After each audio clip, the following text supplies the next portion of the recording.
Terrific est un projet mené par et pour les utilisateurs terrain. C'est la raison pour laquelle les primo-intervenants ont été impliqués tout au long de sa réalisation.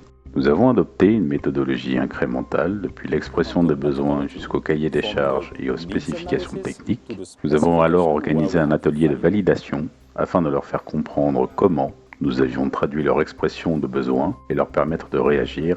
Ainsi ont-ils pu évaluer et proposer des améliorations des différentes composantes du projet que nous avons prises en compte jusqu'aux essais finaux. Cette collaboration de bout en bout est l'une des principales réussites du projet et a permis de faire évoluer certaines fonctionnalités pour plus d'efficacité opérationnelle. Face à une situation incertaine, il n'est pas possible d'utiliser une checklist bien définie et de suivre tous les points, tous les items de celle-ci. Ainsi, nous utilisons en opération ce que nous appelons une caisse à outils. Et, selon la situation, selon notre évaluation de la situation, nous choisissons dans la caisse à outils la moins mauvaise solution opérationnelle. Nous listons les différentes tâches à accomplir et les agrégeons afin de définir notre idée de manœuvre.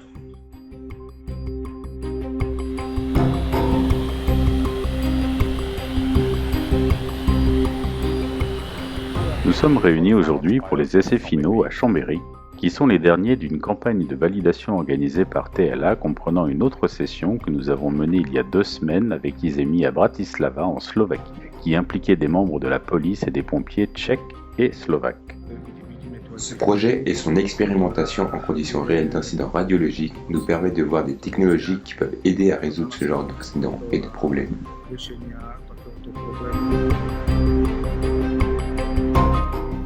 La partie centrale du système de gestion des incidents est intégrée dans le fourgon et collecte toutes les données fournies par les capteurs qui sont déployés sur différents vecteurs.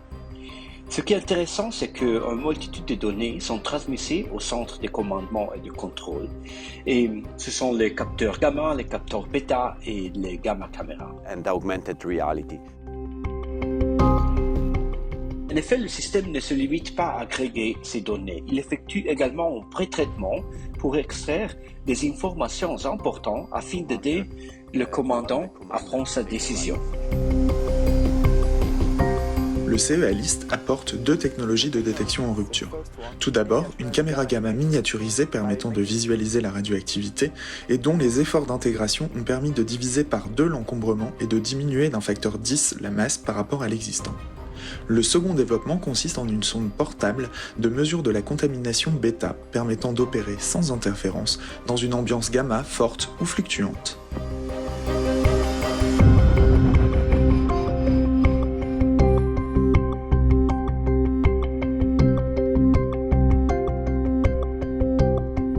AirAccess fournit le drone pour le projet Terrific. Des interfaces spécifiques ont été développées pour emporter les capteurs du CEA et d'Arctis à bord du drone, ce qui permet d'accroître la mobilité de ces capteurs. Nous connectons également le drone au système de contrôle du projet.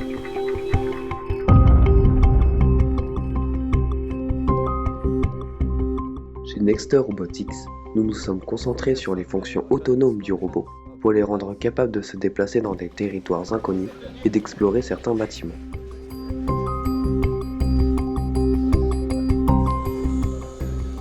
Et Terrific, je pense, après 2 jours de longs tests, entraînements, évaluations, etc., peut être intégré dans notre caisse à outils opérationnelle.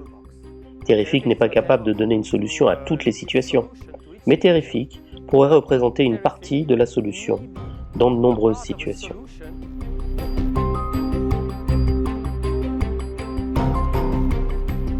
Je suis très heureux que nous ayons eu l'occasion de coordonner ce projet. C'était un projet très intéressant et stimulant qui réunissait différentes technologies dans un seul système autonome et hautement intégré. Nous sommes très fiers de remettre aux premiers intervenants européens un outil supplémentaire que nous espérons leur donnera une plus grande capacité à faire face aux menaces radiologiques.